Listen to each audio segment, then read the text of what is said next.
All right, everyone. Good afternoon and welcome everyone to Animal Protection New Mexico and Animal Protection Voters annual review meeting today. Most of you know, but I'm Dorothy Hutchinson, the Chief Development Officer for APNM, and I want to thank you for being here with us today and for your support of animals in New Mexico. Without you, our continued fight to make humane the new normal in New Mexico would not be possible. And I think we've said it many times, but I'm going to say it again.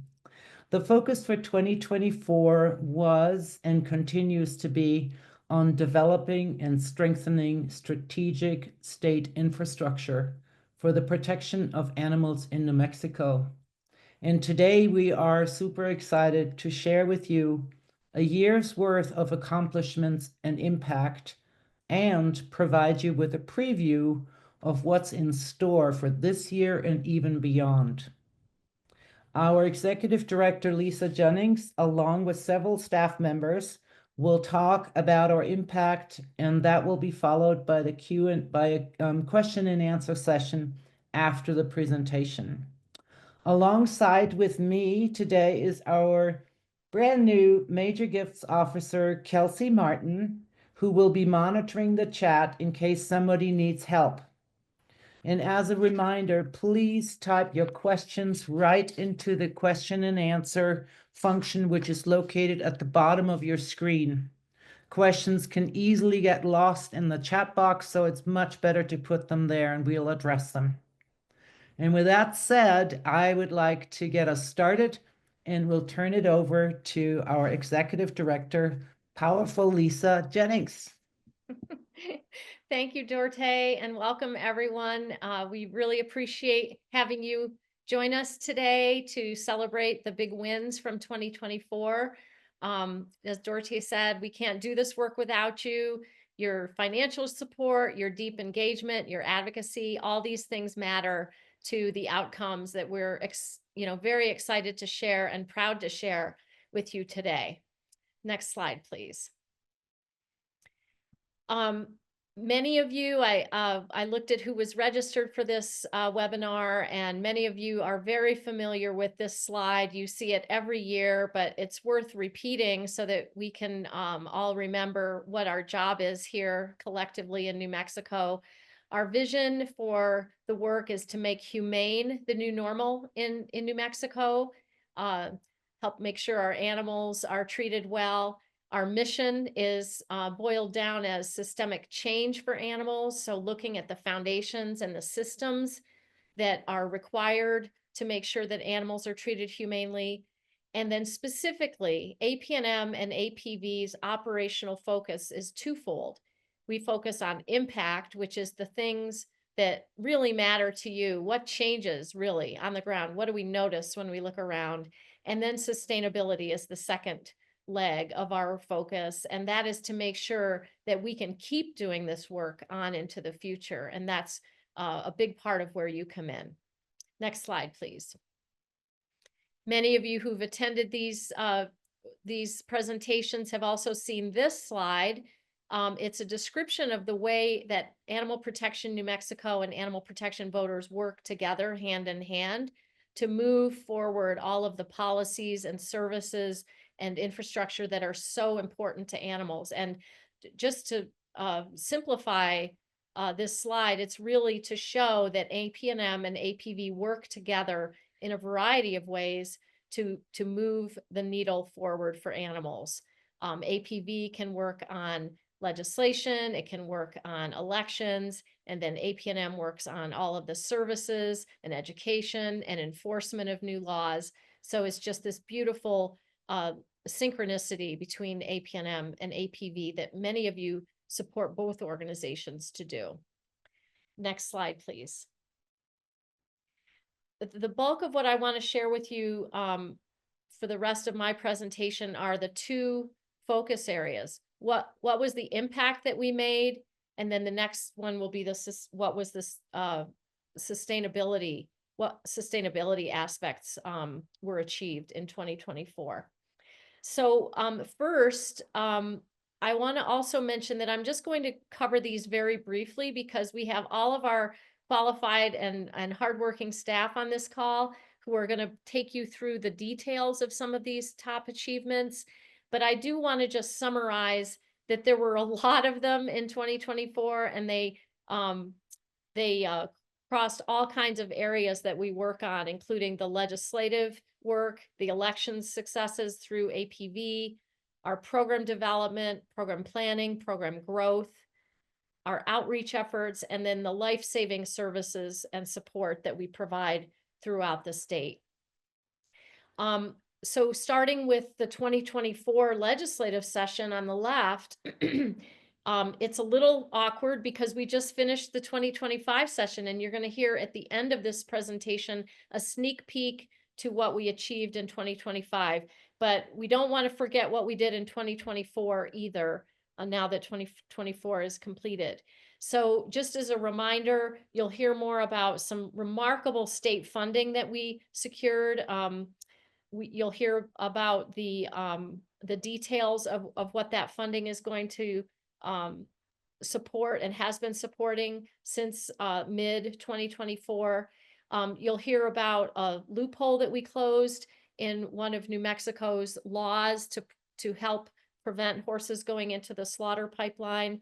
And then we're proud from the APV side to note that 95% of the endorsed legislative candidates from the APV realm won election. So we are working hard to make sure that policymakers are in office who will help us get our policies passed and get services on the ground for animals. In the program development, planning, and growth sector, you'll hear all kinds of great and exciting news about the chimps that we've been fighting for decades to protect. You'll hear about our work to protect survivors of domestic violence and all of the great work under that program that we call CARE. You'll hear about some exciting new plans and some achievements from 2024 from our Animals in Science program related to dissection choice and also anti-vivisection work. You'll hear about growth in our humane education program and our plant-based eating program. You'll hear about progress in our spay-neuter, our work to intervene in the spay-neuter lawsuit to try to get services on the ground and funds active and useful to spay and neuter animals across the state. Many of you remember we worked very hard up until 2020 to get a law passed that created a funding mechanism for really significant dollars, approximately $1.5 million a year to generate for spay-neuter services. And we're still working to make sure those services can be effective on the ground. And then as Dorte mentioned, the really big focus from now until for the next decade is you're going to hear a lot about us developing this crucial infrastructure for animals so that we have systems and funds and funding and agencies whose sole purpose is to protect animals, that those protections don't just happen as an accident or coincidence. And that is why we started last year, and we will continue to plan for state infrastructure for animals. And then the last two things I'll mention is just ongoing work and work we're extremely proud of, which is what I would describe as massive engagement and partnerships with the numerous tribal nations that are here in New Mexico across a lot of our programs.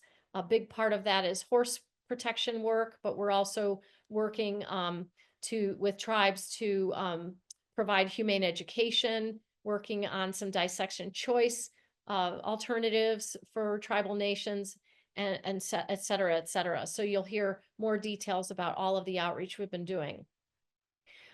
We also did a really nice update on animal shelter data. These are some of the many services that we provide across the state because no one else is doing this to understand what are the statistics out there in shelters and how should that inform services and policies as we go forward. And then another a very important issue to try to address climate change and disaster response and disaster response planning in New Mexico. We've been active and involved with the state of New Mexico on and making sure that issues that relate to animals are included in the state's climate adaptation and resilience plan.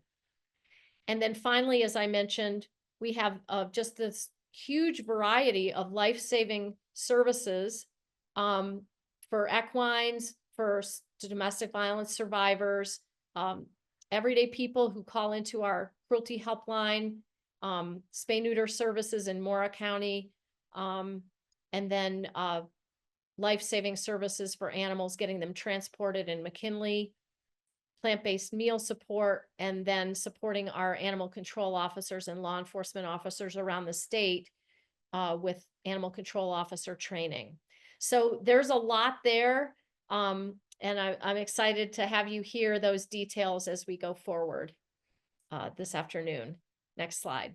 So this is something we share every time, where we like to hear from our supporters, because we think that sometimes our supporters say it better than we can.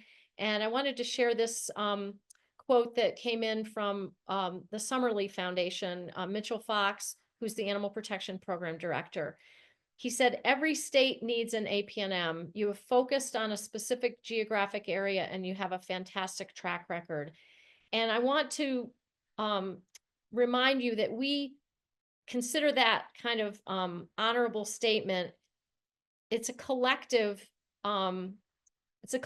joy, really, to hear those words, because it's not just us, it's because of your support and it's because of your engagement that people who fund us can say that kind of thing about our organization. And these are foundations who fund lots of organizations. So it's a real honor to hear that kind of testimony from a funder.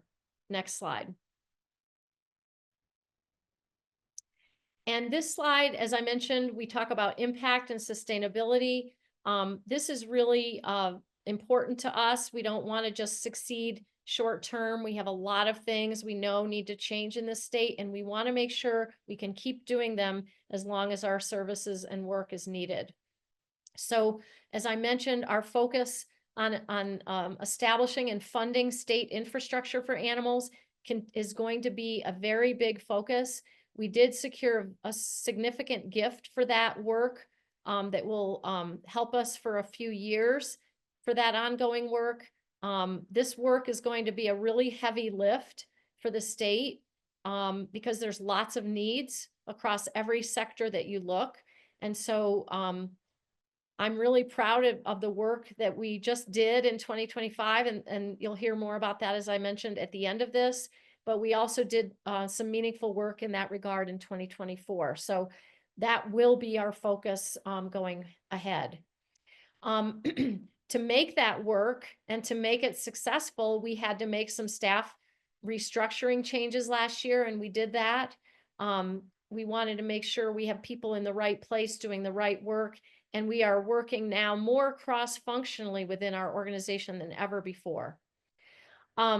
We also are very proud that we have a high donor satisfaction, because our development team and our program team take very seriously our responsibility to report to our donors, you, our supporters, what we're doing with your hard-earned dollars and contributions, and making sure you understand the real impact that your giving makes. And so we have a much higher than industry average, which is 70% for major donor retention rate. For APNM, it's 88%, and for APV, it's 86%. That means that people who give 1 year tend to just keep giving year after year, because they know when they give, there's results come from that giving. We work very hard all the time to try to look for other sources of giving, so donors don't feel like they're the only ones giving. And so we are constantly across the staff looking for other opportunities, including state funding for some of our efforts. Also proud that we steward our donors' dollars and report on the use of those dollars as well as anyone can. And we are probably in a very small percentage of nonprofits who can say that we've had an unmodified APNM and APNM Foundation audit for 11 years in a row. Our auditor says that essentially no one else can say that, and that's really due to our entire staff and led by our finance department. We have a commitment to diversity, equity, inclusion, and belonging, and we are really understanding that that commitment leads to much better outcomes for the mission that we all care about. And we are already seeing that coming to fruition, particularly in areas that are really underserved in the state, areas where we have partnerships with tribal nations, and we're learning all the time about what animals mean in those communities and incorporating those values into our programming. To do this work well, we recognize that our staff needs to be trained and able to come to the work equipped with everything to make them successful. And so we have a real commitment to staff training. And we also, again, in terms of sustainability, we have our own endowment, and we just received a very generous gift last year of $400,000 to help us keep our funding where it needs to be going forward to do this difficult but very rewarding work.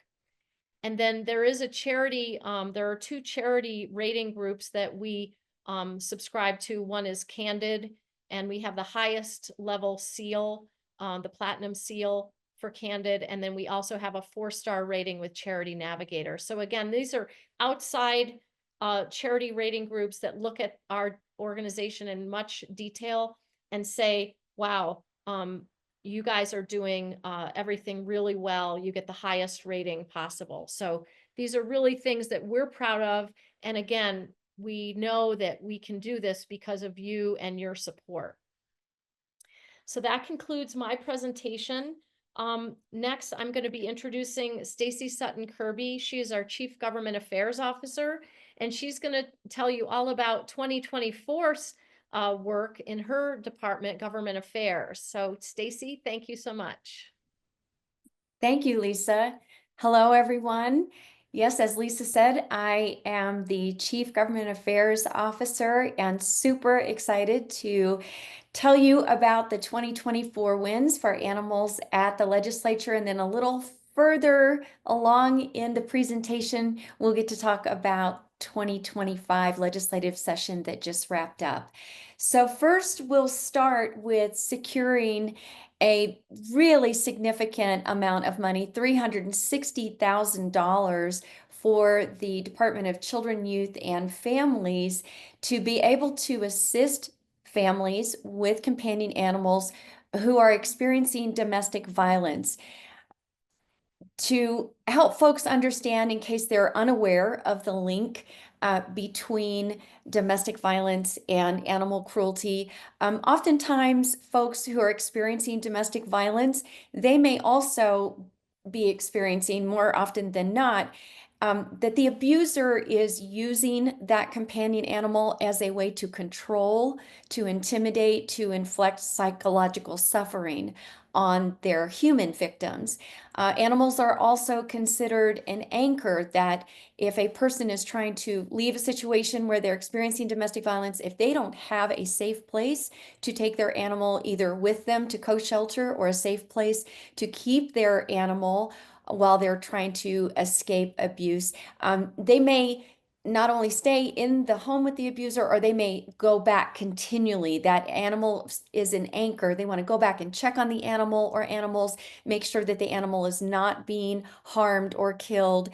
And so to be able to secure this funding so that families with companion animals could seek spaces where they could co-shelter with their companion animals and keep that family together, or as I said, find safekeeping for the animal while they themselves exit the abusive home. This is a significant win.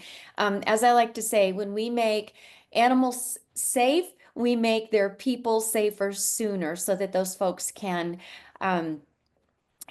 transition into safety away from domestic violence. And I would like to share with you a quick fact.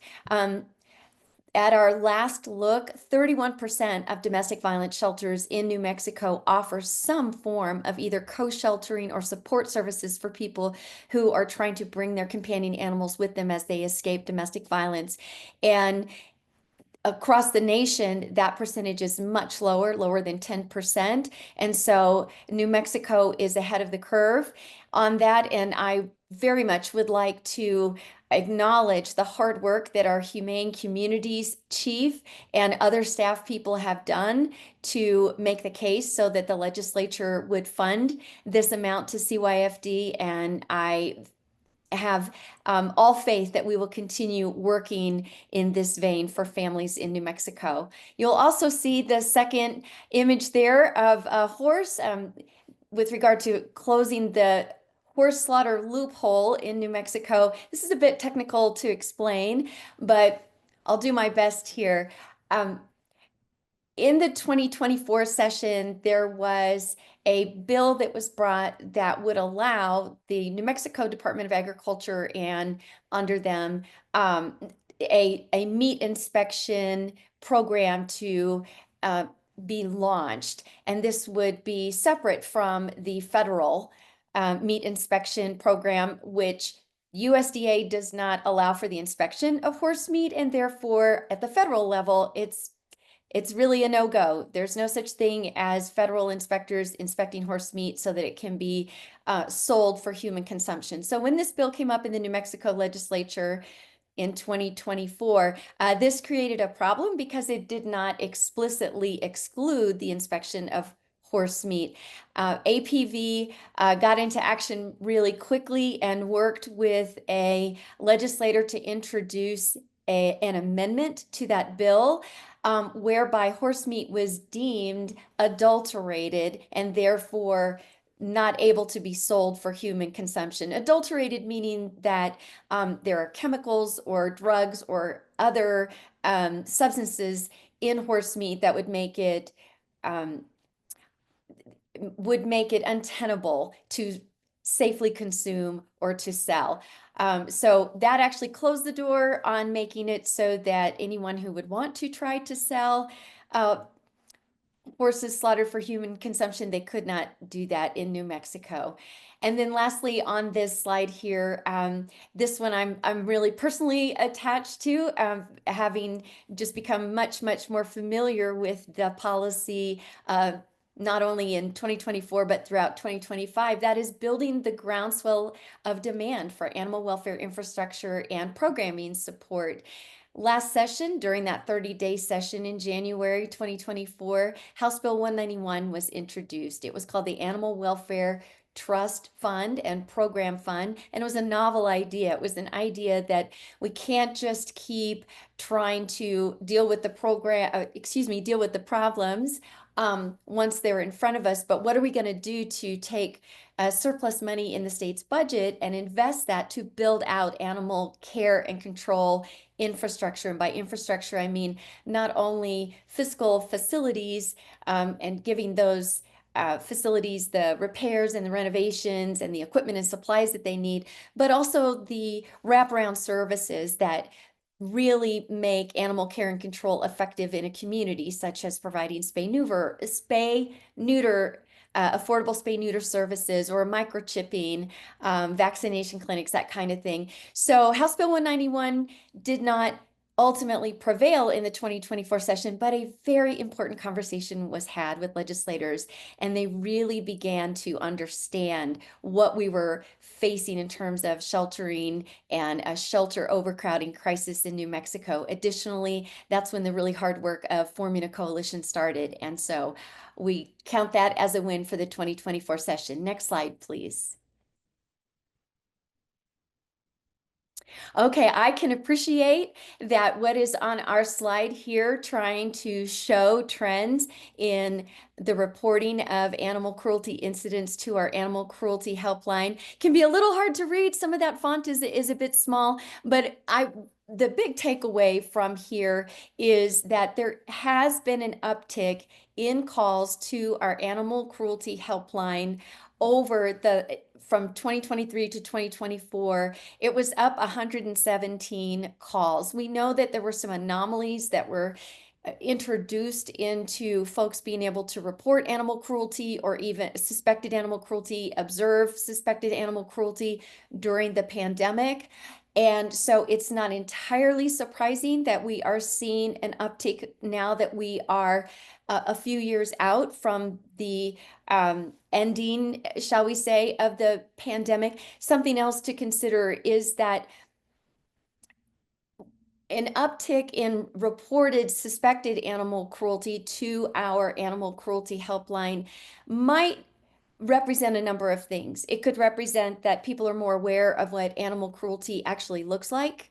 And so they are reaching out to get advice on how to interact with law enforcement or animal control. It might also be that because of some real problems that we're facing on the animal care and control side of things, that we are seeing increased actual incidents, not just increased reporting of incidents, but increased in neglect, abandonment of companion animals. And, just one other thing to consider is that as Animal Protection New Mexico continues to do the kind of outreach and the kind of educational work that we do in communities, folks are just more aware of who we are. And so we are serving as a go-to when folks are trying to understand, what does their municipal ordinance mean? What does the state law against animal cruelty mean? And so that uptick in calls to our animal cruelty helpline, it can really reflect a lot of different things that are happening. But in general, I just want folks on this call to understand the staff that work that line. Alan Edmonds, our Cruelty Response and Advocacy Director, and Ruben Lucero, our Cruelty Response and Tribal Affairs Manager. They are excellent at what they do. They keep track of the cases in great detail. They interact with law enforcement and animal control officers, often giving guidance to those officers and to prosecutors. And they really keep great information for us in that database. It's a true gold mine, giving this organization a real broad view of what does animal cruelty reporting look like, and what do case outcomes look like across the state. And that, of course, helps to inform our legislative work with regard to changing our animal cruelty laws. Next slide, please. I mentioned our two staff people, Alan and Ruben, that work the Animal Cruelty Helpline. They are also out there in communities conducting trainings for animal control officers and law enforcement officers that serve as animal control in communities that don't have dedicated animal services departments.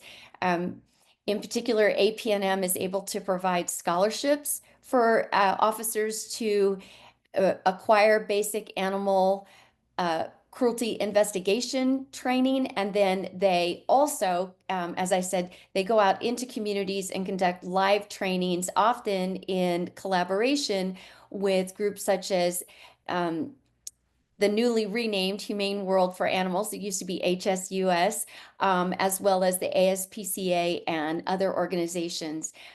In 2024, APNM partnered with the organization that was previously known as HSUS to conduct an equine and farmed animals investigation clinic in the Isleta Pueblo. As I said, also provided some scholarships for animal control officers to receive that training, who otherwise their communities would not have been able to afford for those officers to get trained.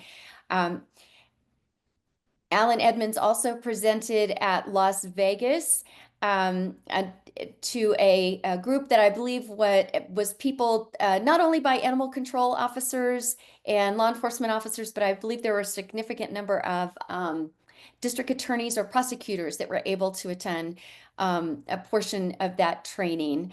And then lastly, I myself was honored and really enjoyed co-presenting along with Ruben Lucero in Albuquerque to a room filled with animal control officers and law enforcement officers in partnership with the ASPCA. Let this slide just tell you the story that we're not just sitting at our desk. We're out there in communities. We're interacting with the folks who are tasked with doing enforcement. And it goes both ways. We learn from them where the flaws and the loopholes and the real problems are. And we also, when we're successful at getting laws passed at the Roundhouse, we work with them to educate and help people help bring these officers up to speed on what the new laws are. Next slide, please. Again, very proud to toot the horn for our tribal affairs manager, Ruben Lucero. Ruben's work is truly amazing. It takes a lot to cultivate these relationships. No two tribal communities are the same. And Ruben really brings to the team some real credibility and some real know-how on best ways to approach tribal communities, whether we want to collaborate with them on programming or whether we are seeking their input on policy and legislation. He is a very busy person, and let me tell you, during the legislative session that just passed, he was critical to some of the support that we got on some major policies. Next slide, please.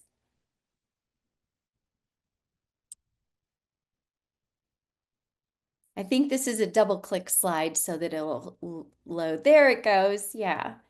So there's a lot on there, a lot to absorb. Like I said, I think the takeaway here is just to understand that in addition to working the Animal Cruelty Helpline, Ruben works tirelessly to get our message out to tribal communities and to always be open to hearing from tribal communities what's working for them, what kind of assistance they need, what they are identifying as animal cruelty issues, and working with them to craft policy that makes sense and including them in opportunities to receive, for example, funding and appropriation that might come through as a result of a law passing. So there's a lot on there, but I'll just leave it at that. Next slide. In 2024, I was thrilled to be part of organizing the Hearts and Hooves Happy Hour, just one example of some outreach that we did that was focusing on equine issues, but really just giving supporters, donors, anybody who's curious, who doesn't know about us yet, an opportunity to get together in a casual environment. But even though it was a casual environment, we were joined by Representative Kathleen Cates. And this really sort of set the tone, letting folks know that we were going to really work hard on equine issues in the coming session in 2025.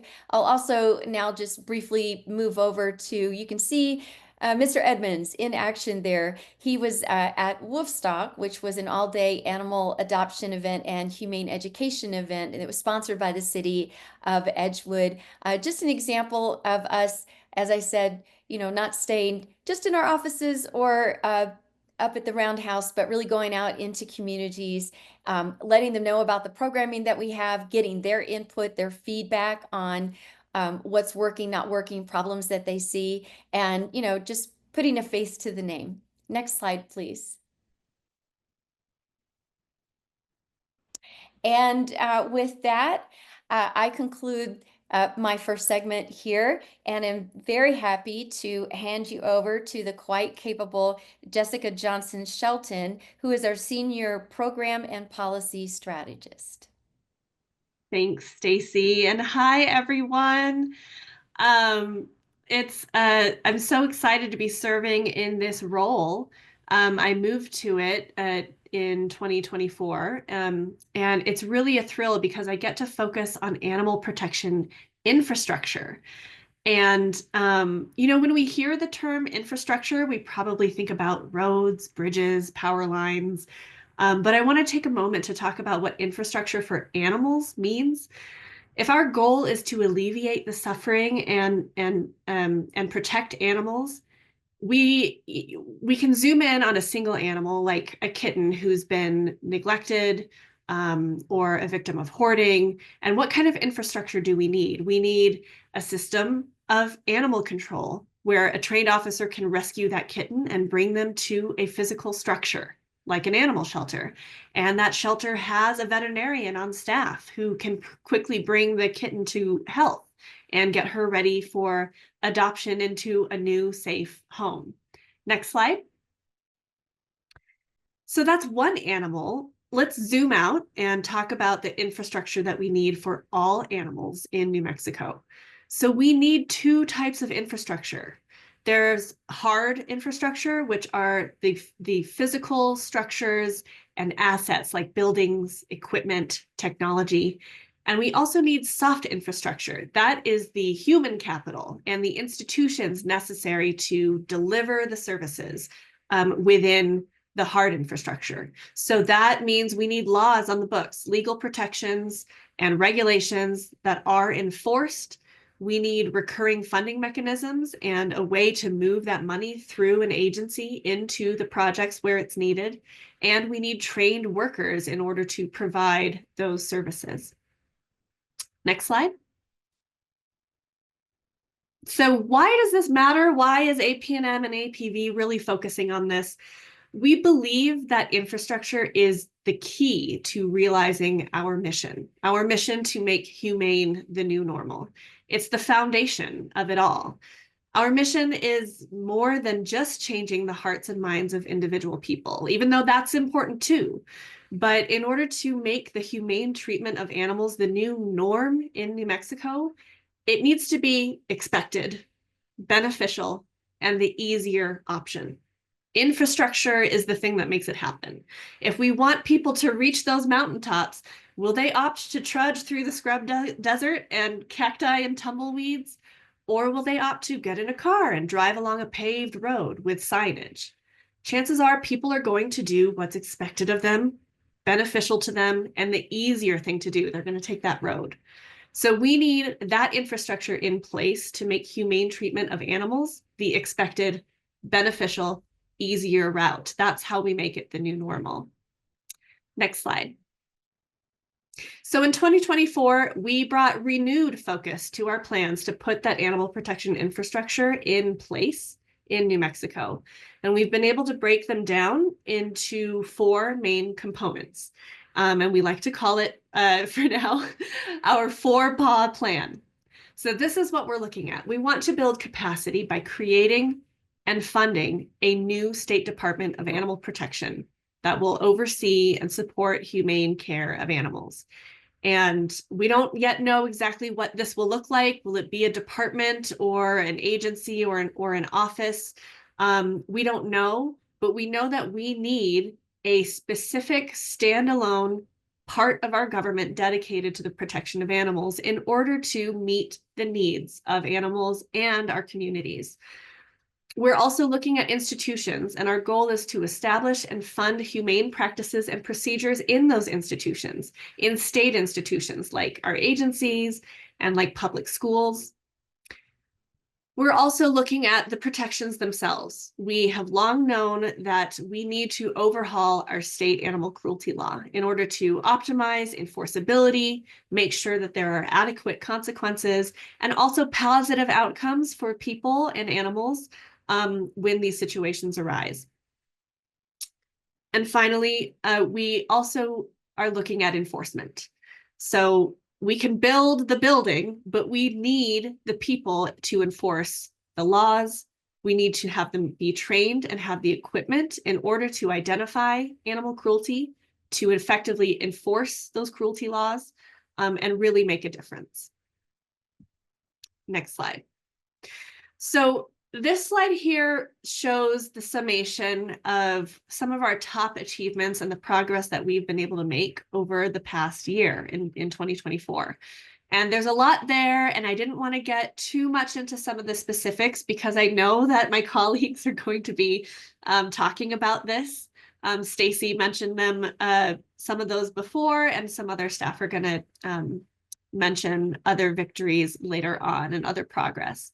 But I'll just mention a few things. So we've really planted the seed with this Department of Animal Protection idea, and we are running with it and we are growing it.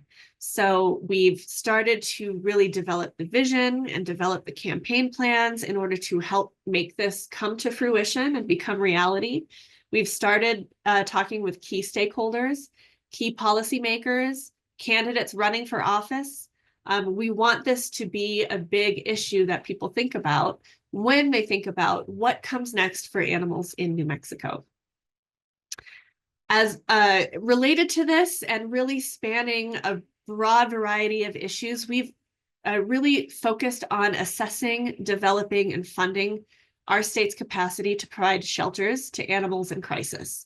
So whether we're talking about dogs, cats, and horses just in need of a new home, maybe they've been abandoned, maybe they've been seized from a cruelty situation, maybe they are displaced animals escaping from a natural disaster, wildfire, or flooding. Maybe they're an animal belonging to someone in need of safety from domestic violence. We know that we need crisis sheltering for animals in all sorts of situations, and really getting a handle on what's out there and then what's needed, what needs to be built on top of that, is really key to the next step. So we've started that work last year, we're continuing with that work, and we're really excited to see the results. We are also, we've been taking those steps to get ready to reform our state cruelty law. And we know that this change in our state law is going to be a big one, and it's going to need to be something that has a lot of forethought and stakeholder outreach. And so we've been laying that groundwork since last year. We commissioned a poll and also some focus groups to really gauge how New Mexicans, everyday New Mexicans, feel about animal cruelty, how they should be enforced, what kind of punishments are appropriate. And that has helped us to start to develop our running list of the elements of what needs to change or get added to our state cruelty law. So really excited to keep doing that work.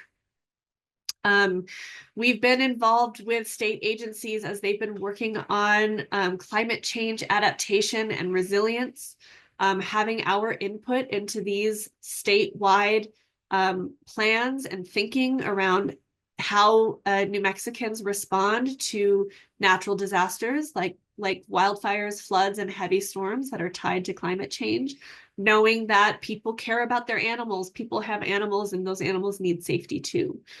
So that's been really cool to see develop and have the state take our contributions on that project.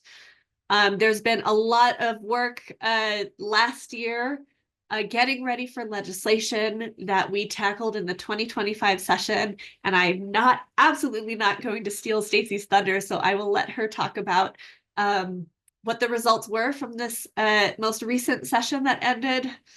Oh gosh, what was it? Only 5 days ago? It feels like a million years ago already. But so last year we did a lot of the work to get ready to support legislation to protect free roaming horses, to overhaul and improve wildlife management in our state, to protect animals in domestic violence cases, to protect animals that are caught up in organized animal fighting rings, all kinds of great things that Stacy will talk about soon. Our staff has also done a really great job of making headway with the education system in New Mexico and talking with educators about adopting humane education curricula and dissection choice in their science classes. And so those initiatives have really just gained tons of ground over the last year. I'm really excited for you all to hear more from the other staff that will talk about the specifics on that. And of course, we're involved in doing some really groundbreaking research on plant-based options in our state institutions, and we're also involved in legal action and monitoring legal action on a couple of bills that we all together have successfully passed in prior years. So on that note, next slide. I'll just close with a separate note about that legal action. So for those of you that have been following Animal Protection Voters and APNM for a little while, you may be familiar with these two pieces of legislation. One passed in 2020 was our affordable spay-neuter law that created a new great funding mechanism for spay-neuter that's bringing in over $1 million a year at this point. But those dollars have not hit the ground yet because of delays that have been caused by the litigation. So the funding comes from modest fees that are paid by pet food manufacturers when they go to sell their products in the state. Those pet food manufacturers and their allies sued the state. They're trying to overturn the law. And so the updates from last year were some major updates. After a few years of APV and everyone in the state watching the lawsuit as it went along very, very slowly, it finally came to the point where we felt like we needed to get directly involved. And so in April of last year, we filed to intervene into the lawsuit and basically become an additional party to the lawsuit that can weigh in and put arguments in front of the judge ourselves directly. In July, the judge granted that motion to intervene, and we're also co-interveners with Española Humane as well. After that, we filed a counterclaim for declaratory judgment, which is basically a fancy lawyer way of saying we're directly asking the judge to rule in our favor as soon as possible on this lawsuit. So the case continues there. You all may remember a few years ago, we passed Roxy's Law, the ban on traps, snares, and poisons on public lands. The trapping associations filed a lawsuit in May of 2023, and there were no developments in 2024. This one is a federal lawsuit, and federal cases tend to go very, very slowly. So we're not surprised that there's no updates, but we will continue to keep you all updated as soon as we know more about either of these lawsuits. So with that, I'm going to end my time and introduce one of my wonderful coworkers, Judy Wolf, who's the Chief Humane Communities Officer. Thank you all. Thank you, everyone. As Jessica said, I am Judy Wolf, the Chief Humane Communities Officer at APNM. I want to apologize in advance. I am fighting a cold, so I'm going to do my best to give you guys the best presentation I can regarding humane communities.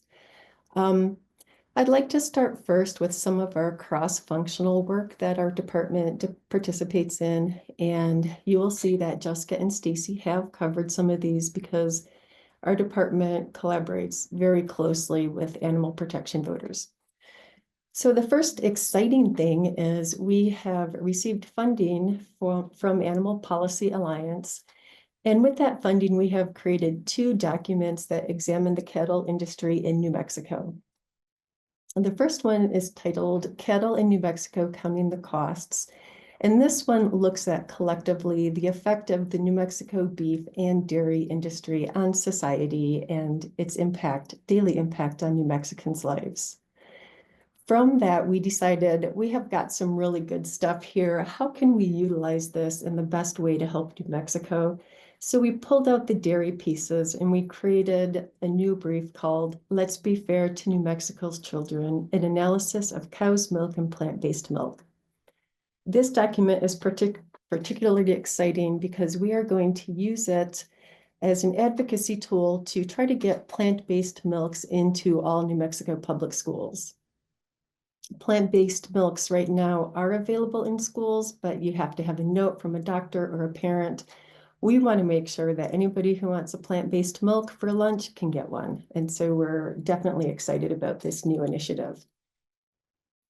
Jessica talked in great detail about SB 57. So part of our work is to attend all New Mexico Board of Veterinary Medicine meetings. The APNM side, what we do is we advocate through public comment and letters, and we hold the vet board accountable for dispersing these funds.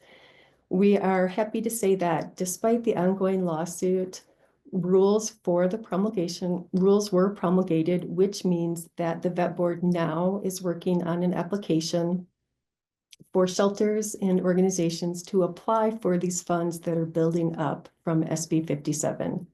We expect the application to be up in April, and our hope is that despite the lawsuit, because it is still law, that those funds will be distributed starting in September or October. We also work very closely with New Mexican, and that is kind of an association of all the shelters in New Mexico. And we looked at 2025 priorities, and those include allowing vet techs to give rabies vaccines and do microchipping without veterinarian oversight. And also, there is a push for telehealth for shelter veterinarian care. Both of these issues are really important because the vet shortage faced by New Mexico creates issues for our sheltering systems. And so these are two of the priorities that we hope to focus on in 2025. It's already been mentioned a couple times that our CARE program received fantastic GROW funding for fiscal years 25 and 26 from Senator McKenna and Representative Serrato. We're very excited about that. And that is in addition to the $80,000 that we get recurring every year from CYFD. The latter part of this year was spent with very intensive work on the Animal Welfare Program Fund, and Stacy will cover that in detail later. From the APNM side, we worked extraordinarily hard to develop a vast, diverse coalition that would push for this funding to happen during the session. We did outreach with everybody in the state, municipal, nonprofit shelters, animal welfare centers, spay-neuter organizations. We worked with law enforcement, tribal governments, state associations, city and town councils, and individuals and volunteers. And it was just a tremendous effort by the Humane Communities team to get this coalition built so that we could have strong support. As Jessica also mentioned, when it comes to New Mexico's climate adaptation and resilience plan, we advocated for the inclusion of companion animals in their final report. They were not included in the initial report, and our goal was to have the state understand that if we don't have an adequate disaster response for companion animals, humans will be hurt because humans are not going to leave their animals behind. We also did a 2023 shelter data survey that was beneficial to our coalition building for the Animal Welfare Program Fund. It gave us some good hard data about what the shelters were facing. Of 44 shelters, 36 responded. And when we extrapolated that data, we found that about 110,000 animals went into shelters this year in 2023, and almost 24,000 of them were euthanized. That's a statewide rate of 22%. And we want to see that 22% diminish. And that is where our work with APV and the Animal Welfare Program Fund becomes so important. And lastly, we were able to secure funding for a sheltering assessment. These funds come from Representative Lou Hahn with her Government Results and Opportunity Fund, or GROW funding. This is a comprehensive needs assessment for animal, equine, and wildlife sheltering systems and animal inclusive emergency planning. And this will take place in the North Central COG, which if you start with Santa Fe and then you kind of make an ice cream cone, it covers that 8-county service area, including Pueblos and the Apache Nation. Our goal is to create a document by the end of this year that is a comprehensive needs assessment, and that this can be a model for the rest of the state to follow. Next slide, please. As part of Humane Communities, we also work with counties. And this year, in 2024, we worked with McKinley and Mora counties.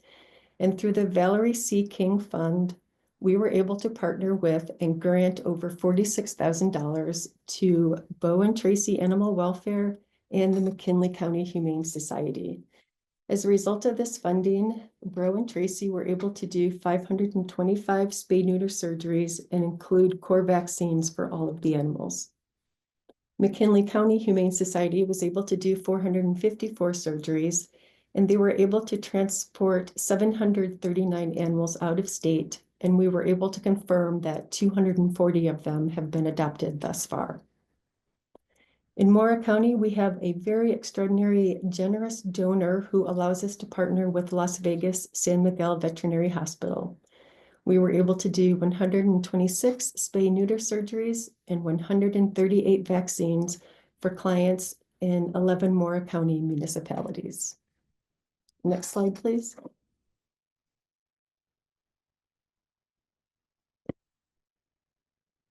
And one of our strongest programs is our CARE program services. And this is the program that works with domestic violence survivors. The purpose of CARE is to ensure that domestic violence survivors can leave their home and do not have to leave their companion animals behind. We have kind of a two-pronged approach. The first approach is we work with existing domestic violence shelters and help them to develop co-sheltering systems. Now, a co-sheltering system means that the person can take the animal to the shelter with them. And if you look on the left side of this photo, you'll see that this is part of a domestic violence shelter that we work with. And that area right there is going to be turned into a kennel space. That means that survivors will be able to bring their animals on the property with them, and they can see them daily and be with them. So this last year we did site visits.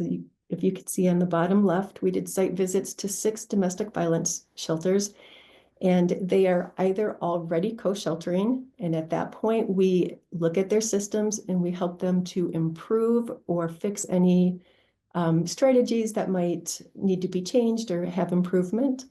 And we also visit shelters who do not yet co-shelter and who want to become co-sheltering facilities. And we give them the skills and the resources and the procedures and policies necessary to develop that. In addition to these co-sheltering work, we also did some in-person training with a canine behaviorist for staff at Haven House, one of the domestic violence shelters. We've learned that it is great and fantastic to bring animals into a shelter, but staff need to know how to deal with not only traumatized survivors, but also traumatized animals. And we are hoping to expand that this year. So in addition to this work, in partnership with Red Rover Greater Good Charities, we also conducted the first ever New Mexico Co-Sheltering Conference in March. And it was a fantastic, well-attended conference by domestic violence shelters and animal shelters. We were told by many that it was the most productive conference they had been to. This year, we will be doing a subsequent webinar to make it available to even more people who are unable to attend in person. We also worked closely with the City of Albuquerque's Homeless Innovation Officer. Domestic violence survivors do not only go to domestic violence shelters, they also go to homeless shelters. And there are also many homeless people who have companion animals who don't go into shelters because there is no co-sheltering. So we kind of stepped outside a little bit and did some training with the City of Albuquerque to say this is how you can make homeless shelters safe and welcoming to animals as well. We also did some in-person meetings. We worked with the Domestic Violence Resource Center and the 13th Judicial District Court. We shared information about CARE and what we do. We did some presentations with the New Mexico Coalition Against Domestic Violence, and we also tabled at the New Mexico Humane Conference. All of this to continue to get the word out that CARE exists, and if you are a survivor, you can leave your home and you can bring your animal. Next slide, please.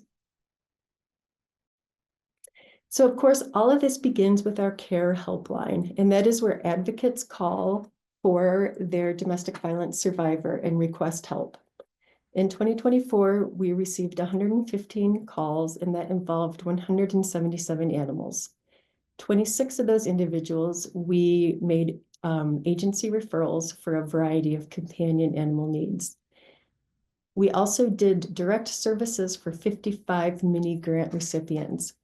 Those services include routine medical care for 64 animals, 12 animals received spay-neuter procedures, 7 animals received emergency vet care, and 70 received boarding up to 21 days.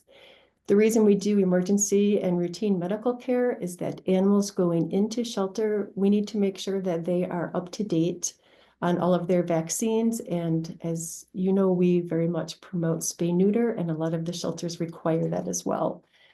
As you can see, 70 animals received boarding. And like I stated previously, that is because not every shelter is a co-sheltering facility. For those survivors going to shelters that are not co-sheltering facilities, we pay for the animals to be boarded in a safe place that is near the shelter. On the left, you can see King. He is one of our survivors, and he was able to co-shelter with his family at Haven House. On the right, the photo labeled Together Again, you will see a young boy who was in a domestic violence shelter with his mother, and you can see his cat was boarded at a different safe facility, and when they were reunited, you can see there's just a lot of joy there. The mother says, "My family was displaced due to severe domestic violence committed by my ex-husband. We would have lost our animals had the care program not accepted my animals into their program. Now they are housed in a safe place, thriving and doing well." Next slide, please.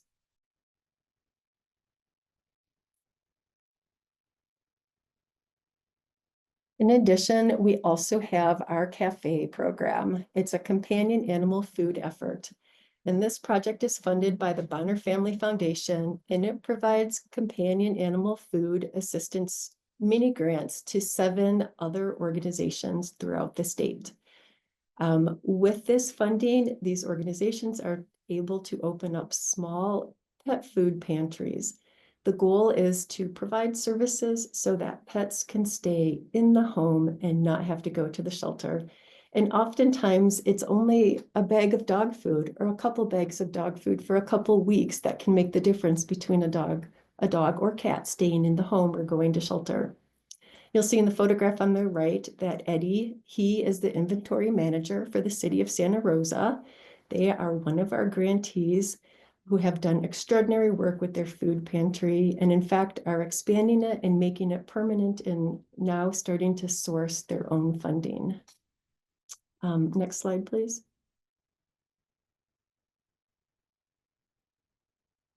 So Cafe served cats, dogs, and equines, over 3,600 animals, serving over 1,099 households, and distributing 80,000 pounds of food.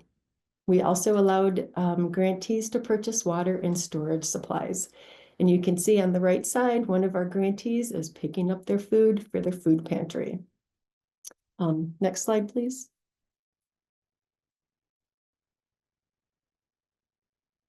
And so just a couple testimonials. Crystal Trujillo from the city of Santa Rosa, she says, you know, this program has made a difference in our community. Our goal is to continue the pet food pantry to help keep pets out of shelters. We have a veteran who has received assistance, and he said, "Thank you and truly appreciate the dog food for my German Shepherd. This program has been a great help at this time." And Wendy Luck from Los Sueños, she points out that many of these animals would be lost to shelters that are overcrowded, might face euthanasia and/or separation from their families. So we are truly grateful for this cafe program, and we are truly thankful for the funding we have for it.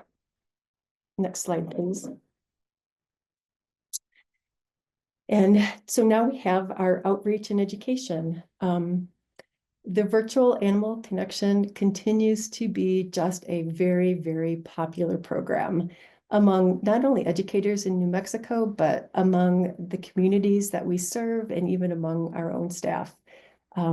It's just a great humane education program in the form of 12 videos with a lot of side work and projects that go along to really teach kids about humane education, about caring for animals. And through that, they learn compassion, and they learn to stick up for one another and to take care of themselves in their community.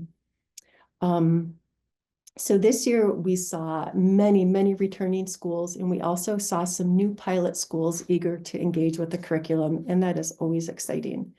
We also watched program interest spread into several Pueblo communities, including Jemez and Isleta, among a few. This resulted in the adoption of our curriculum in some schools, and also special presentations by Sherry Mangold, our humane educator, and her therapy dogs in other schools. Many Pueblo schools have since pledged to have the program in 2025, and we are very excited about that. Overall, in 2024, we just had great success. We served 754 students and 28 teachers in 18 classrooms across several New Mexico counties. As part of the curriculum, students also develop compassionate action projects. And these are very exciting projects where students reach into the community, they look at animal welfare issues, and they see what they can do to help. One such project in Las Vegas is called the Orange Ribbon Project, and it focuses on raising awareness around animal welfare issues in Las Vegas. And it gives students the opportunity to get out and do something and to participate in the process. This project has been so successful that in 2025, the Orange Ribbon Project is going to be statewide, with schools across New Mexico participating in a month-long campaign that begins in April. Another community project we had is in Grants at Los Alamitos Middle School, and this one focused on adoption of long-term shelter dogs. The project brought together the school, the Grants Police Department, the local animal shelter, and several businesses. And in the end, up to, I believe it was 4 dogs were adopted. And a long-term shelter dog is 180 days or more. So this amazing community project gave a home to 4 dogs. And we're also excited to announce that funding from the Latham Foundation will allow us to expand projects like this into 2 more rural schools in 2025. In the spring of 2024, our senior humane educator, Sherry Mangold, retired after 18 years with APNM. With this transition, APNM has discontinued its in-person and hybrid programs, and it continues to prioritize the virtual program. Sherry will continue as a volunteer presenter in some schools, teaching the loose dog and bite safety lessons. In 2024, in total, Sherry gave special presentations to 561 students at various Pueblo and elementary schools across the state, and you can see some of them listed there. And we are just so thankful for all that Sherry did for our humane education program and for laying the groundwork for such a phenomenal program. Next slide, please. And you can see a testimonial from Catherine, I'm going to say her name wrong, Habiger. She is the one who did the community project working with the shelter to adopt some of the long-term shelter dogs. And on the left side, you can see some of the letters that were written to the dogs, and you can see one of the dogs who was adopted. She says, "Thank you, APNM, for the animal connection, which taught my students the importance of compassion and community intervention." Next slide, please. And the last program that we have under Humane Communities is our promoting plant-based eating. This program continued strongly in 2024 with a lot of partnerships and collaborations. We worked closely with Mogro Mobile Grocery to deliver 800 fresh, locally sourced produce bags to the Rama Navajo chapter of the Navajo community. This partnership is extremely important to us as it allows us to provide culturally appropriate plant-based staples, and it helps to spread our message that plant-based eating is healthy, it can be culturally sensitive, and it's available. It's available to all of us at any time. In addition to that, we continued our partnership with Vegan Outreach by bringing the Vegan Chef Challenge to several cities across New Mexico, including Santa Fe, Albuquerque, and Ruidoso. This challenge has us go into restaurants and encourage them to experiment and veganize dishes. And then over the course of the competition, restaurant goers can vote and say who has come up with the best vegan dish. But it's a way to get restaurants to consider that there is a vegan audience out there and that vegan foods are accessible and they taste good. One exciting story was New Mexico, a local steakhouse participated and included a vegan dish. So that was exciting. In the end, we had 48 New Mexican restaurants participate. And finally, the plant-based eating program secured some private funding to launch a truly great project called Community Food Assistance and Education Program. And this program creates a partnership between a local Albuquerque high school and a local food bank, Three Sisters Kitchen. The program delivers food assistance, but what it also does is it promotes education regarding plant-based eating. There are cooking demonstrations, there are food bags, and there is a great deal of education surrounding, again, plant-based foods, how easy they are to source and how easy they are to cook and still be culturally appropriate. The program is going to impact over 100 chronically food insecure families, and we're very excited about the work that's taking place.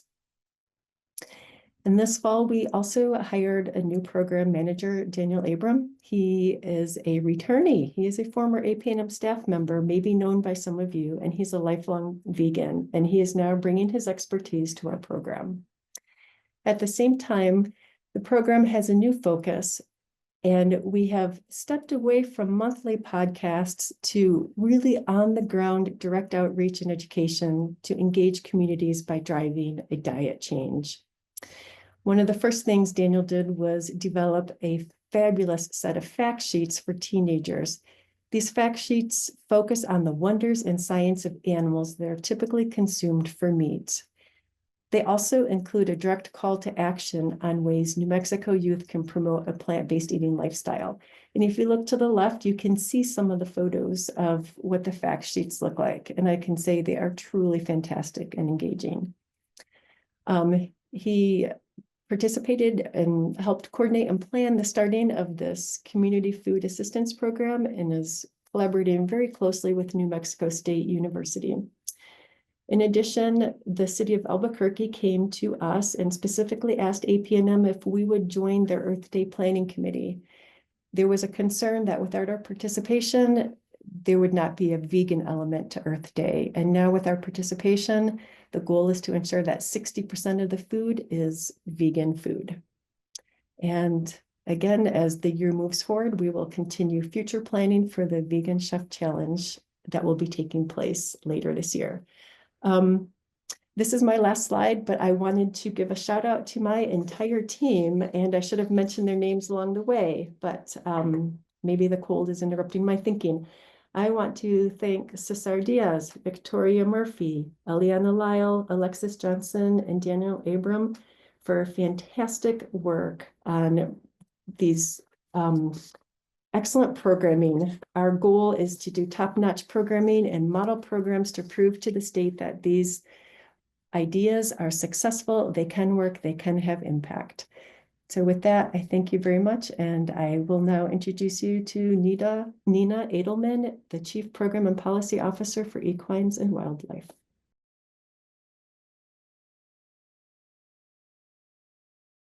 Good afternoon, everybody. And thank you, Judy, for that amazing presentation. Judy and I actually share some staff. Some of the staff also does the equine program. So just a huge shout out to Victoria Murphy, Eliana Lyle, and Alexis Johnson, who do a lot of the work that you see right now on this slide.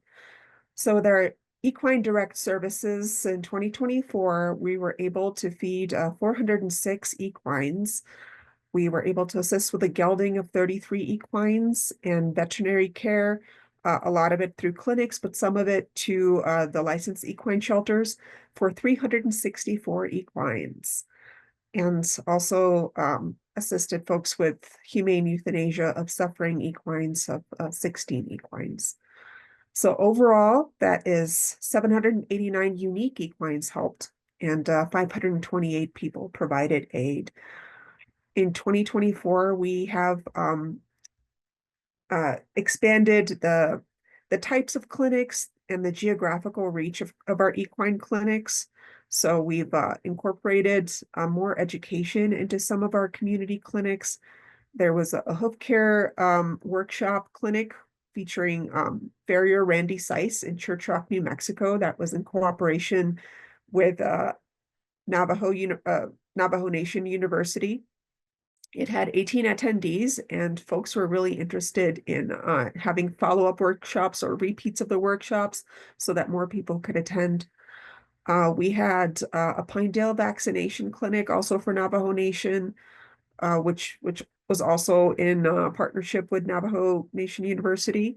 It had a talk about equine health with Dr. Thomas Gonzalez, and also a PZP educational talk by Harold Blacksheep from the Navajo Nation Veterinary Program. And the veterinary program has really embraced PZP over the past about year and a half. So that's a really exciting and growing partnership. We have also, at the recommendation of the Navajo Nation Veterinary Program, expanded our wellness clinics deeper into the Arizona side of Navajo Nation. And that resulted in our largest single-day clinic yet, which was last September in Tuba City, that served 138 equines in one day. That was quite a clinic. And again, shout out to Eliana Lyle for womaning our sign-up table, and to Heidi, our photographer, who took some amazing photos that you'll see on the next slide, and just to everyone that participated in that clinic. We also provided assistance to the Horse Shelter and Horseshoe Canyon Rescue Ranch, two of our licensed equine shelters. Next slide, please.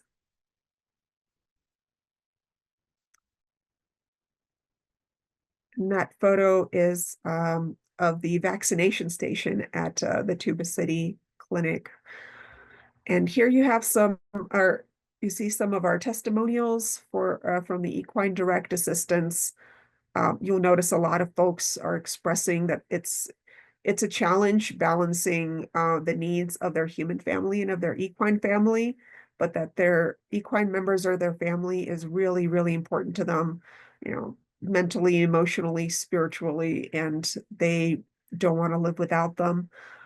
We have some folks expressing to us that without this program, they might be facing the very tough decision to potentially adopt out their equine or even sell their equine, and they really, really don't want to do that. So just a lot of gratitude that we hear for this program being available so that the equine family members could stay with their families safe and healthy.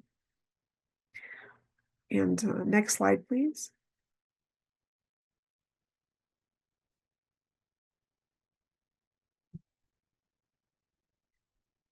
So the equine policy side of things, you'll still see some of our direct services, but you might see a lot of it is focused on our tribal partnerships and the tribal communities. So as far as our higher level work with the tribal partnerships, we are working at the request of our tribal partners, to get more of the staff trained in PZP fertility control so that they could meet the demands and the needs of their communities and be able to contracept the mares. In some communities, domestic horses are allowed to roam freely for various reasons, and sometimes they interact with the free roaming horses on the land, and there's some unwanted pregnancies that happen.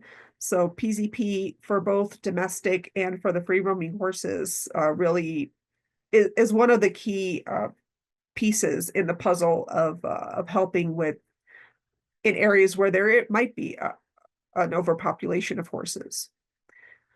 So in 2024, APNM was able to finance 137 doses of PZP to be provided to tribal staff to treat both domestic and free roaming horses. And this resulted in the treatment of 53 mares, 15 of which were free roaming, which is actually very hard to do. It's very hard to dart some of the wilder horses out there. So that is a very impressive statistic, in my opinion. And I know you look at the 53 and you see the 137, you think like, what happened there? And this is because for a first year of PZP treatment, the mares need 2 doses, a primer dose and a booster dose. So a lot of those 53 mares included those the 2 shots. We're also very privileged to continue our ongoing partnership to support San Felipe Pueblo's longstanding opposition to slaughter and being able to assist when asked with equine issues. Here's a breakdown of some of our equine clinics from 2024. We do focus, at least we did focus in 2024 on the tribal communities because we found that those communities often have the greatest both geographic and financial barriers to access to veterinary care.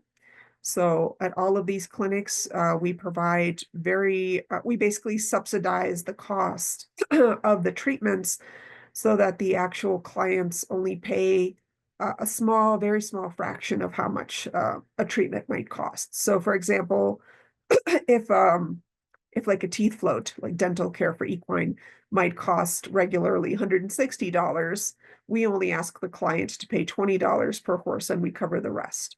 And we offer castrations and PZP for free. So we did a couple of clinics with Raymond Navajo chapter, a couple of clinics at Tuba City with the Navajo Nation Veterinary Program, and vaccination clinic in Pinedale, and a couple of gelding and PZP specific clinics with the Navajo Nation Veterinary Program in Sebonito and Tohatchi. And then you see that hoof care workshop in Church Rock as well. For our state policy work, oh, by the way, the photo on the right is also by Heidi in Tuba City. So it's one of the attendees of the Tuba City Clinic. For state policy work, we've been focusing a lot on getting the HB 284, the bill that strengthens protections for free roaming horses and provides a humane framework for the management of free roaming horses. We've been working a lot with stakeholders and policymakers to draft the best bill yet. I know we've been at it since 2017, and I'm sure Stacy will talk about it a lot later. But that's been part of the state policy work. And also, we've been monitoring the slaughter exports from the state of New Mexico, and I'm very, very happy to report that slaughter exports are down by 17%, by 713 horses from 2023. So that's very much a relief. And we really hope that our programs are part of the equation that is helping to bring that number down. Next slide, please.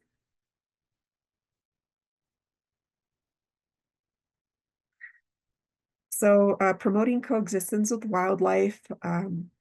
This past year, we've joined the Beaver Coalition, which brings together various government agencies and wildlife and environmental advocates and other stakeholders to work on beaver protection.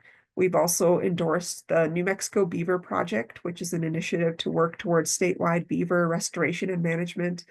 And as part of that, we sponsored 3 beaver and beaver outreach events in Albuquerque, Santa Fe, and Taos. We've also participated in coalition planning sessions focused on Mexican wolf recovery, and also testified at the New Mexico Game Commission meeting in favor of releasing bonded Mexican wolf pairs with pups and allowing wolves to naturally expand their range north of I-40. So it's kind of a quick update on Mexican wolves. The good news is that the wolf count in 2024 is up from 2023. So in 2023, we had 257 wolves on the ground at minimum. And in 2024, 286 wolves were counted. So, and 162 of those are in New Mexico. But while that is great news, there is still issues because though numbers are rising, the genetic diversity and viability of those wolves remains a big issue. So the captive populations of Mexican wolves have 36% more genetic diversity than the wild population. And that is part of why we're really advocating for the release of bonded wolf pairs with pups, because it's been just based on the statistics provided by the federal agencies, bonded wolf pairs with pups is proven to have at least a 66% success rate, meaning survival rate, compared to the release of lone pups into the wolf dens, into the wild wolf dens, as they're doing right now, which has so far only had a minimum of 24% success rate. And that is a significant difference. And we feel that at such a pivotal point in Mexican wolf recovery, we really shouldn't be gambling with releasing of lone wolf pups into wild wolf dens. So on the state wildlife policy level, we have been working on collaborating with policymakers and stakeholders and a diverse coalition of wildlife advocates to help draft and promote SB 5, which would clarify that New Mexico Department of Game and Fish, which would be renamed to the Department of Wildlife, has authority over all wildlife. It would improve the makeup of the New Mexico Game Commission, or the Wildlife Commission, as it would now be called, and better insulated from political influence. And it would give the department more funding to carry out that expanded mission. We've also advocated for wildlife coexistence for beavers and for free roaming horses to be explicitly included in the New Mexico State Climate Adaptation and Resilience Plan. And as of the latest draft of that plan, we have seen some of our comments incorporated into the notes of that latest draft. So that is encouraging news. So now I would like to hand it over to our Chief Program and Policy Officer for Protecting Animals in Science, Jean Grant. Thank you, Nina. Really appreciate it. Hey, folks, good to see you. My second annual report. I'm super excited to be weighing in on this because we had an amazing 2024. But I got to start with something in 2025, just to break protocol for just about 30 seconds here. Everybody wants to know what's the latest with the chimps, so I don't want to keep you any kind of suspense here. We have had movement. We've had the first 2 of 4 transports of the Alamogordo Primate Facility chimps from Holloman Air Force Base. They are now at Chimp Haven in Keithville, Louisiana, seeing freedom for the first time. We're anticipating the last 2 transports to be taken, or finished rather, by the middle of April.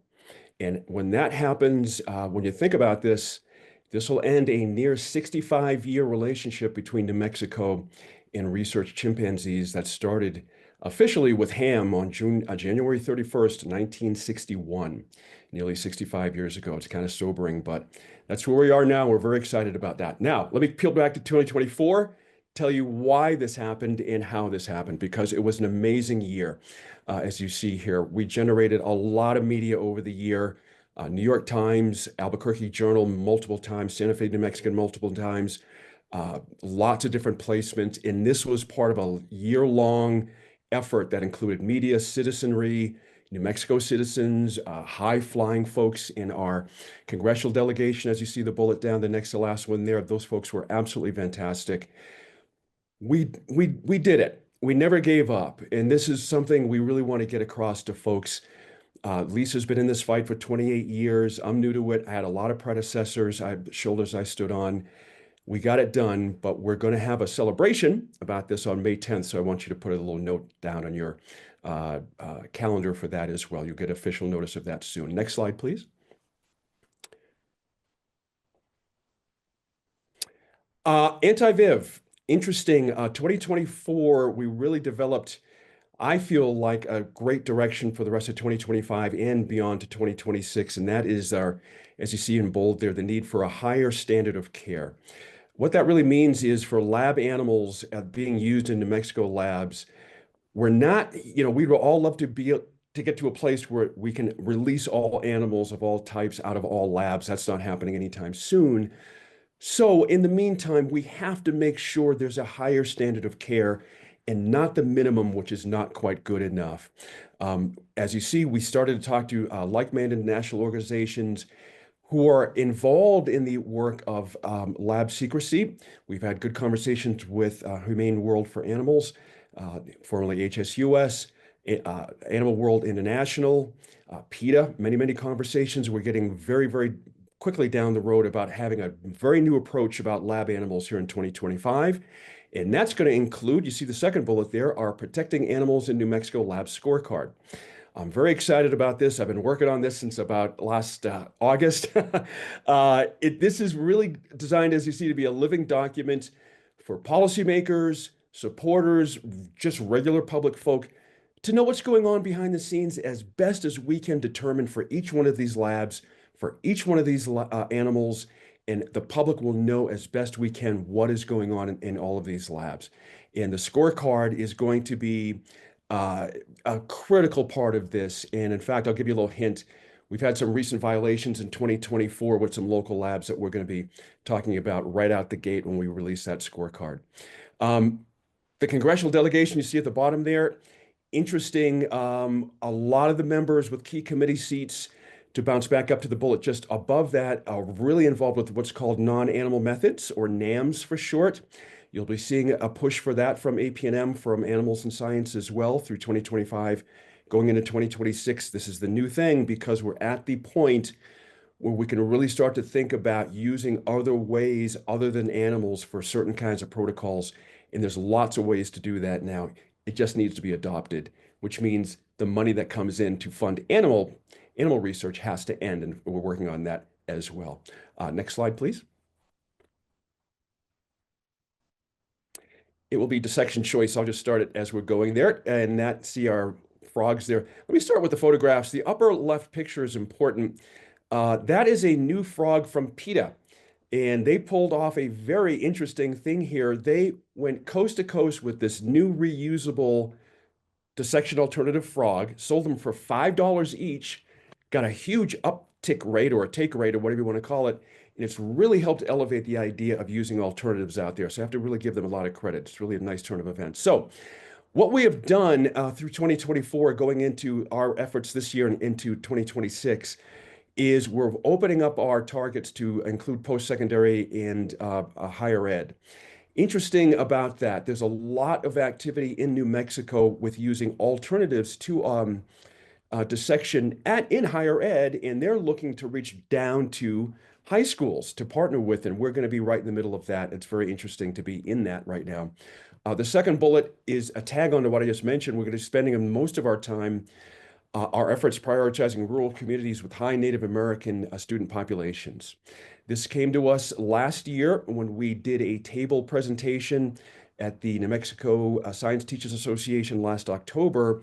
We had a lot of live feedback then from teachers that were from Zuni, Mescalero, Gallup, a lot of student areas with high Native American student populations, that the cultural sensitivities involved with dissection choice were becoming problematic, and that the new technology available with Native American communities were among the first actually to reach out for these alternative methods for technology. So we're trying to marry those two things together, and I'll be very active in a lot of those communities trying to get a lot of policy changes. I've been working with Ruben Lucero here at APNM and others trying to build my personal knowledge about Native American education. There's a lot of voices in education of Native American students, and we're trying to work our way through that. Significantly, at that event I mentioned, the New Mexico Science Teachers Association, the next to last bullet, I really want to get your attention on that. I had a very, we've been working towards getting some changes into the statute for dissection choice. That's part of the New Mexico Public Education Department. I had long conversations with the science and technology head at NMPED at that event last October, and he's just said flat out, when your group is ready, we're the folks to come see to talk about these changes. So we're getting ready to do that this spring, and we're hoping to turn a corner on a statute that got written in 2005. It's just a little bit old, so we need to update that for sure. We're going to continue to work for more profiles and events through the year, and in the next year, we're finding that once you get people talking in front of each other about dissection and, frogs and depletion in the environment and the chemicals, formaldehyde is a very big issue we'll be going after as well. So we're finding out through discussing these issues with lots of teachers, lots of students, where the activity needs to be for this year, and we're going to go there. So thank you very much for the time. I really appreciate it. We're very excited about the chimps. We hope you are too. And again, more information will be coming about the May 10th event. So let me turn it back to Stacy Sutton Kirby, who is our Chief Government Affairs Officer. Thank you all. Thank you, Jean. What an excellent presentation. Yeah, I'm back, folks. Okay. As we promised previously, I now get to share with you some of the legislative victories from the just ended a few days ago 2025 legislative session. I mentioned earlier House Bill 191 from the 2024 session and alluded to the work that was done in building coalition and getting the conversation going with lawmakers about the need to provide real funding to build out animal welfare, animal care and control infrastructure.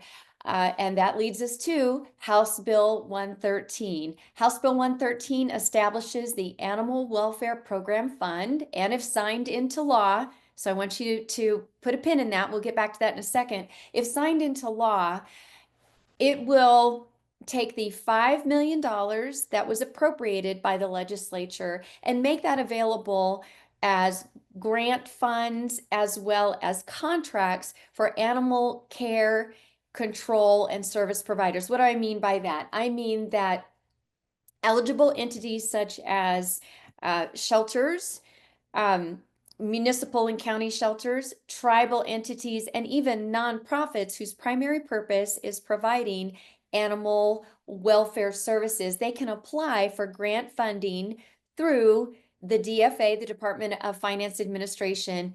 The Department of Finance Administration will create a grant application process, and they will put those applicants through something called a competitive review process. The point here, the goal here is to identify the most impactful projects and to award those grants to places that are in the most need for building out animal welfare infrastructure.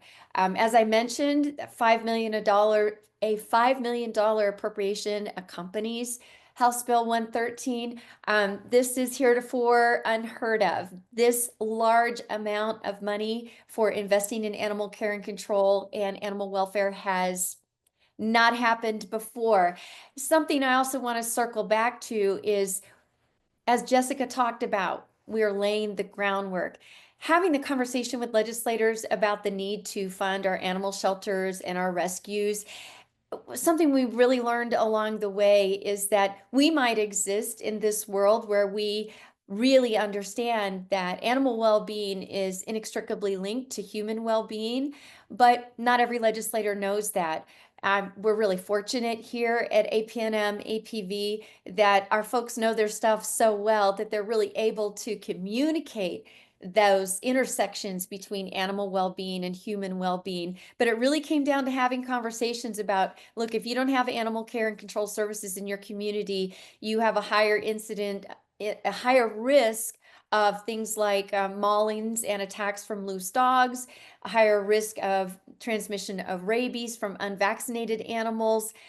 You have a higher euthanasia rate in shelters that are unable to provide basic services, things like low cost or no cost spay-neuter services, so that they can reduce shelter intake and be able to get on top of that euthanizing for space phenomenon, which is just so sad. As Judy mentioned, the 22% euthanasia rate, there were legislators whose jaws literally dropped to the floor when they realized that was happening, particularly when it was happening in their district. I really want to give some kudos to team members, in particular Judy Wolf, for traveling from Albuquerque up to Santa Fe multiple times, putting in extremely long hours.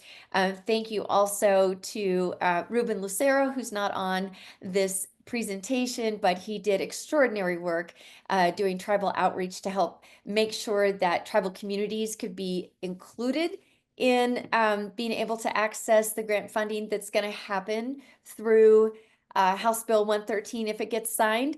And then also, of course, thank you to Jessica Johnson Shelton for her extraordinary leadership in helping to craft this policy so that it really made a lot of sense and could be implemented well. I mentioned that the governor has not signed this yet. She has until April 11th to sign the bill, and our team is, pardon the phrase, we are watching the governor's office like a hawk.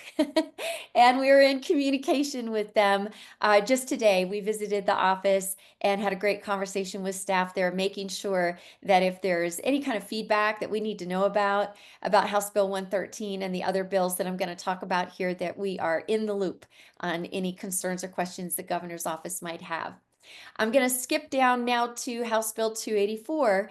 This bill is also on the governor's desk, and this would promote the humane management of free-roaming horses.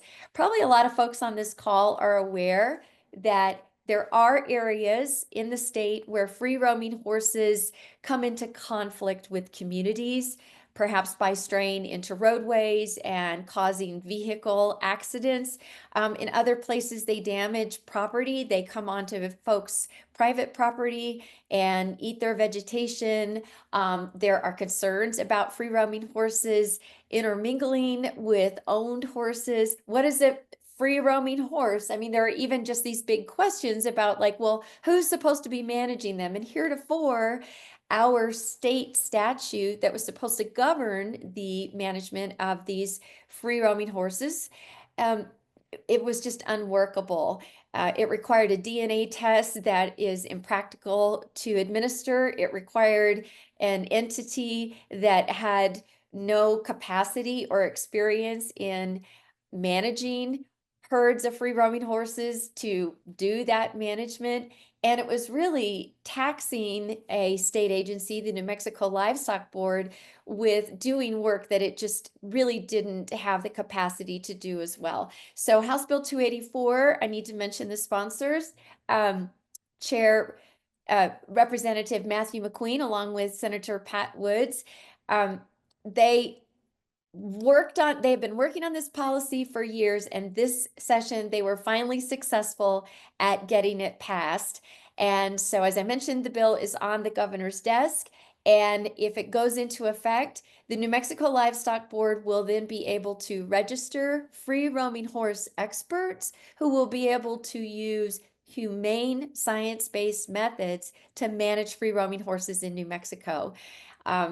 I encourage you, anybody on this call, if you haven't done so yet, please go to the news section of our website, because there's a lot more detail there about how the bill will update current law and the, as I mentioned, humane and science-based methods for free-roaming horse management. I also want to explain that heretofore there was not an explicit protection in law against harming or slaughtering free-roaming horses. But thanks to our expert team, Nina and Jessica in particular, they worked very closely with the sponsor of this bill to make sure that the bill was written in a way to extend those protections to free-roaming horses, and then also put in place this framework for managing those horses to reduce their conflict with communities and take them off of ranges where they're outstripping the carrying capacity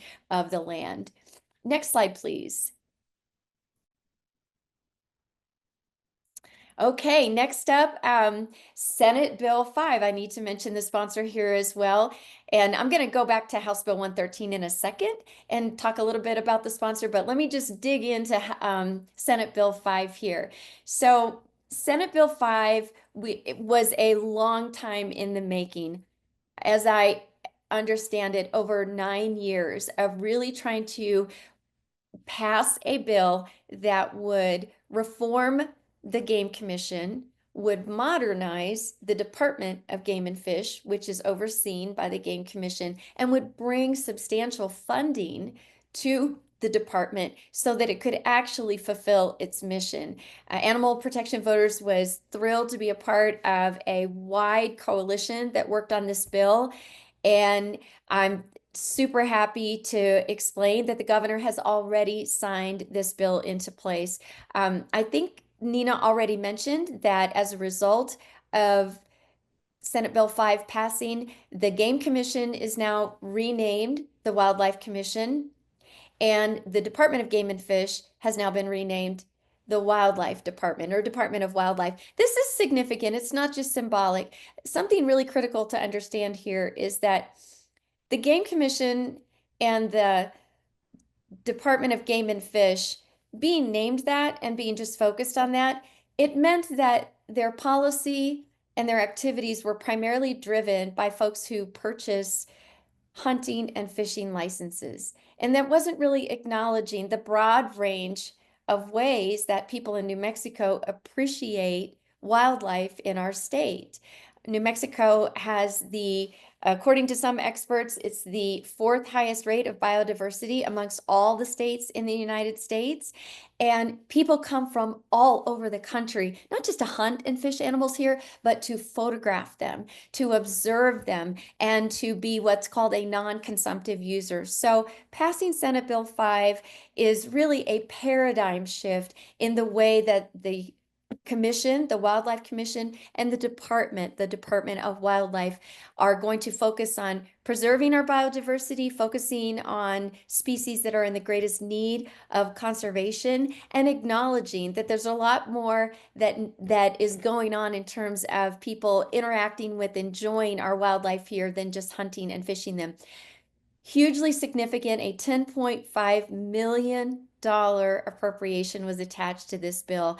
Historic, has never happened before, and that is really going to put the department in a very good place to be able to modernize and carry out these activities that will help to preserve biodiversity in New Mexico. So again, hats off to our very own Nina Edelman, and of course to Jessica Johnson Shelton here, who did a lot of work on crafting that bill language, and Jessica, of course, for having been part of the team, the coalition that shepherded this bill for so many years before it finally passed the finish line. On the bottom there, you're going to see Senate Bill 70. The sponsors of this bill are Senator Craig Brandt and Representative Catherine Cullen, who, by the way, is a freshman, but she was on this really great team accompanying the senator to get dogfighting and cockfighting added to our state's RICO statute. This might get a little technical, but bear with me. A RICO statute is a state law. There's also a federal version of a RICO statute that allows prosecutors not only to go after someone for doing something illegal, committing a crime and imposing punishment on them, but allows for the seizure of assets. And this is really important when you think about how organized animal fighting works. Organized dogfights, organized cockfights are often fronts for other illegal operations. They're connected to other illegal activities such as drug trafficking, human trafficking, money laundering, and so much more. I have been told directly to my face before by a sheriff who said, you know, if I go after somebody for animal fighting, yes, I might be able to get a conviction for animal cruelty, but those operations carry on if I'm unable to have their cash, their financial assets seized, their big trailers, their rigs, their equipment, their very expensive vehicles that they have. So we really have to have the ability to interrupt these organized crime syndicates that fight animals by seizing their assets. So this is a significant win for animals in New Mexico. Again, big thanks to Jessica Johnson Shelton for her excellent guidance on working with the sponsors on this bill and for putting forward compelling testimony to legislators on this. I want you to see that little picture there on the right side. That was a picture taken during Animal Protection's Lobby Day at the Roundhouse this year. That was on February 27th. If you have not attended Lobby Day before, I'm telling you, it's really empowering for you as an individual to be there. You feel that energy in the room when you're there with like-minded people who want animal protection bills passed, but also it makes a difference to the legislators. We had, I believe it was 52 or 53 people hand deliver their handwritten letters to legislators and have conversations with legislators and with staffers there at the Roundhouse. And it makes a big difference when constituents come from all over the state to help get these bills over the finish line. I also want to mention, if you haven't been to the news section of our website, please go there. You'll get a lot more detail about what happens when these bills go into effect. And our legislative tracker will show you step by step how bills passed through the legislature and what the vote count was. Lastly, I'm going to wrap it up by giving huge thanks to the sponsors for House Bill 113, creating the Animal Welfare Program Fund. That is Representative Tara Lujan and Representatives Joseph Sanchez and Cynthia Borrego. There were numerous other sponsors that signed on. Again, if you go to our website, you'll be able to see everybody there. And stay tuned, because we will take all those vote counts and all the blow by blow that happened at the legislature, and we're going to put it into a legislative scorecard. Government Affairs will be very happy to bring that to you, and we're going to dive into that work in the near future. And that for me, oh, I forgot one thing. How could I? She's not on this call, but Animal Protection Voters is thrilled that we have Grace Montano Irwin on staff at Government Affairs. Lobby Day and so much of the work that happened at the Roundhouse to pass legislation this session could not have happened without Grace. So for all of you who came with us on Lobby Day, for all of you who've interacted with us throughout the session, thank you so much for doing that. And as I want to say, thank you so much, Grace Montano Irwin, for helping us have these successes this session. And that's a wrap for Government Affairs. I believe next I am handing it back to Lisa. Thank you so much, Stacy, and thank you everyone for just the amazing report of 2024 achievements and the sneak peek of what just happened with the 2025 session. Almost everything that we heard today was something I already knew, and yet just sitting through this entire presentation, it blows my mind, all of the things that we are able to achieve with your support. And I hope that you come away from this presentation with the same impression. We are serious about this work.